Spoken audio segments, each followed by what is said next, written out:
Welcome, you amazing heart-centered entrepreneur. My name is Felicia Searcy, and in this live, I want to help you understand what is it truly to have a heart-centered business and how to build that business in a way that you truly are making the impact and the difference that you are here to make.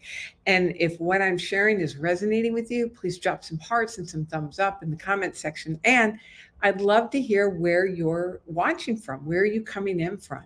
So here's what I know about you. You are this amazing being with such a mighty heart, with a deep desire to do good, to make a difference, bring an impact to the people around you from a true spiritual perspective, that you actually want to make a spiritual impact. And we hear a lot about a heart-centered having a heart-centered business, being a heart-centered entrepreneur.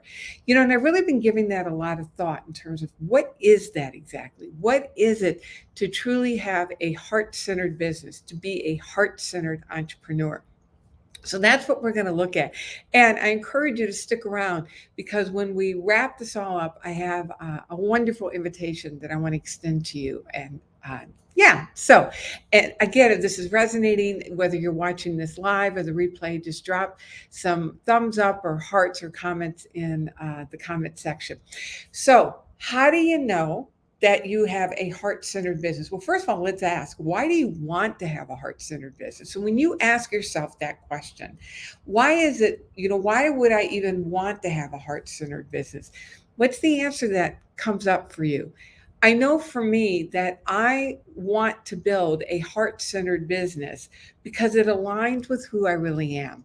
That my deepest desire, and this is what I know about you, that your deepest desire is one of service, that you work to cultivate coming from the heart, that you can feel when you're being authentic. To have a heart-centered business means to be authentic, to truly be present for people, to want good for them, to see them as somebody that you truly want to serve.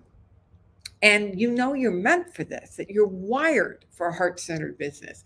All right, so let's look at, I've come up with 3 ways to know that you have a heart-centered business. And if you've already got one up and running, or if you're in the beginning stages, to ground in a heart-centered business. All right, so number 1, to build a heart-centered business. And so whether you're starting brand new or you've been in business for a while, let this be a guideline for you, or to be a checkpoint for you. So first way of knowing that you have a heart-centered business is that, number 1, that you have a vision and mission, that you are clear about your vision and mission. And here's the thing, that your vision and mission for your business matches your vision and mission for your personal life. That first and foremost, you personally know your mission. Like, I know I am here. I have been put on the planet to help people wake up to their magnificence as they put it in service to a life that they love, knowing that that is their highest contribution. I do it by primarily serving heart-centered entrepreneurs.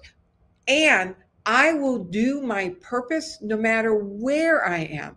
The big joke is that I can't fly. I can't go through an airport without talking to somebody about what's coming alive through them. Like, I'll never forget, there was a time when I was in Kansas City, and I got into this conversation with a woman going through the security line, and we're taking our computer bags off and unpacking stuff and unpacking our shoes. I think this was back before Clear and TSA pre-approved and all that good stuff.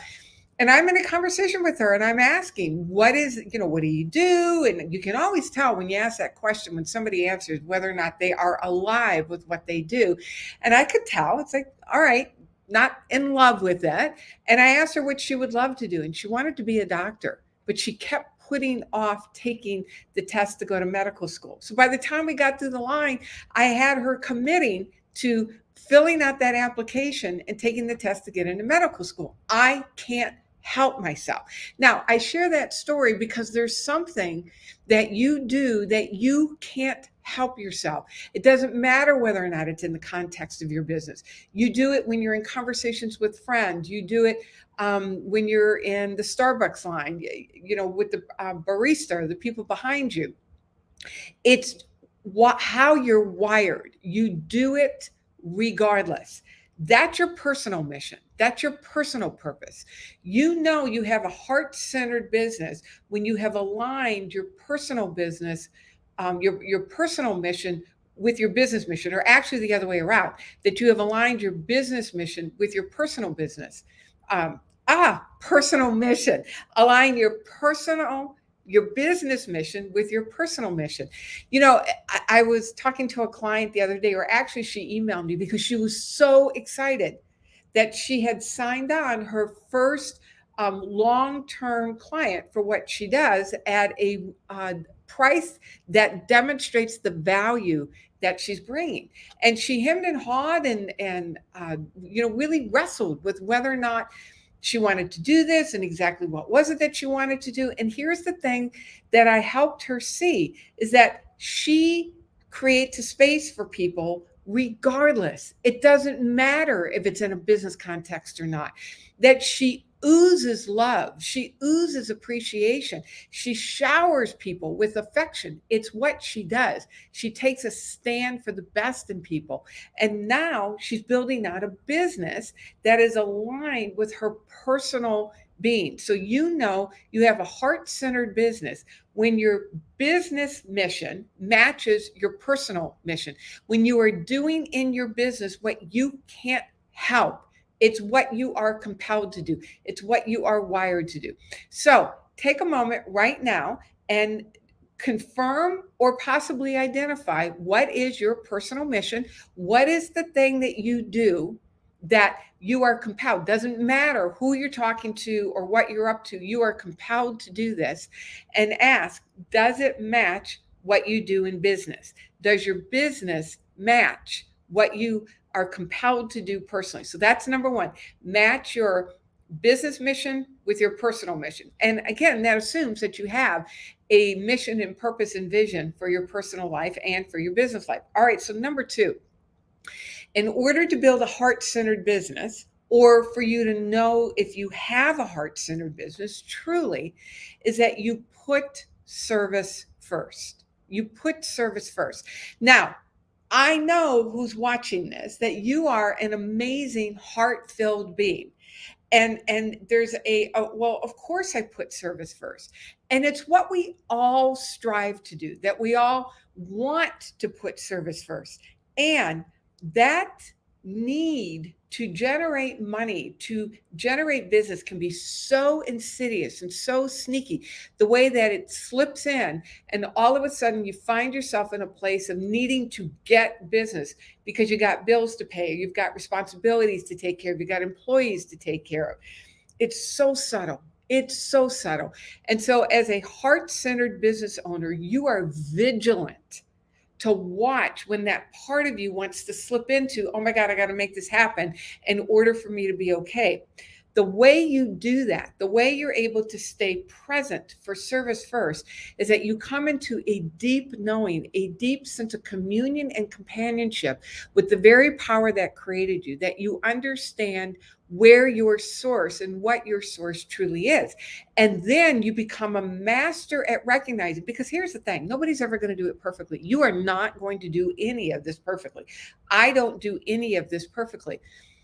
So it's learning how to recognize.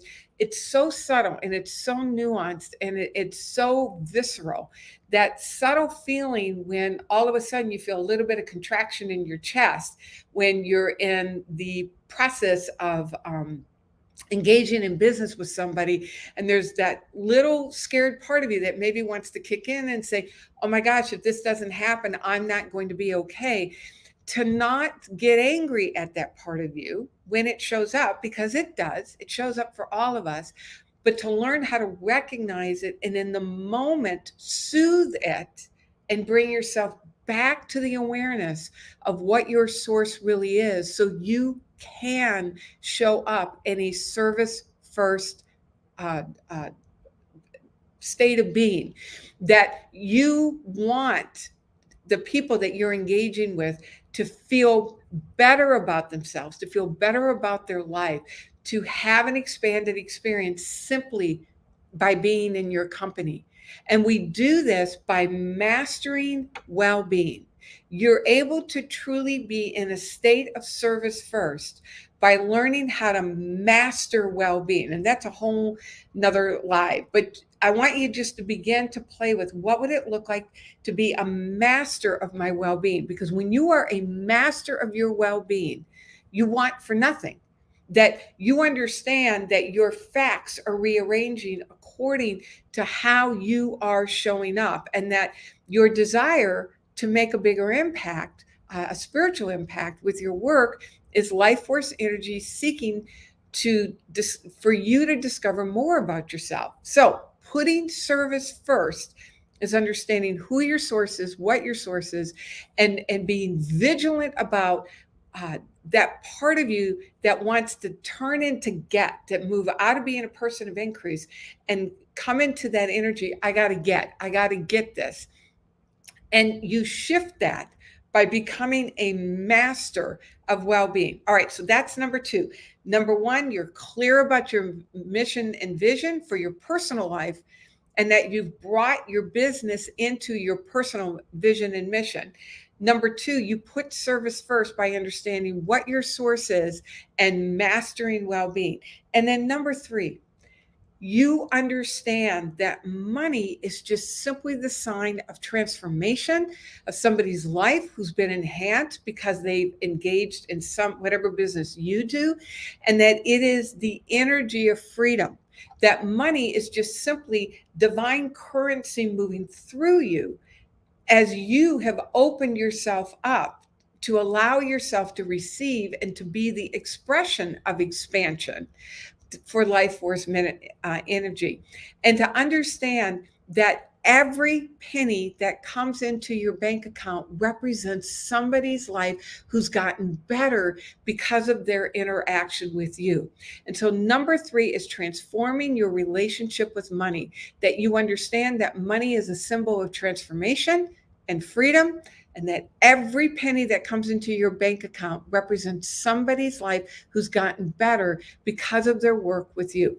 All right, so 1, align your business mission with your personal mission.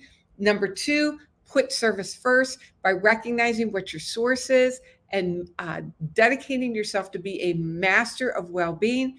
And number 3, that you understand that the purpose of money is freedom and transformation, and that every penny that's coming into your bank account represents somebody's life who has improved because of their interaction with you. All right, so I'd love to hear your takeaways, whether you're watching this live or the replay, on whether or not you have a heart-centered business. And what does having a heart-centered business mean to you? And if you want more, if you want to go deeper into understanding how to build out a heart-centered business while you make a profound spiritual impact with your work and your wealth, join me tomorrow. What is tomorrow? July 27th for my free masterclass, the Ultimate Impact Multiplier Masterclass, where I will walk you through, you will learn the blueprint on how to make a profound impact with your business and your life. My gift, totally free. It's tomorrow. So I'm going to put the link. If you want more information about that, actually, let's do this. If you want more information about that, put the word impact in the comment section, and we will make sure that we get you that information. All right, my name is Felicia Searcy, your Dream Life Activator. It is my joy to be your partner in believing. You are making an amazing difference, and I just am in awe and admiration of everything that you do and that you bring to this world. I look forward to possibly seeing you tomorrow. God bless.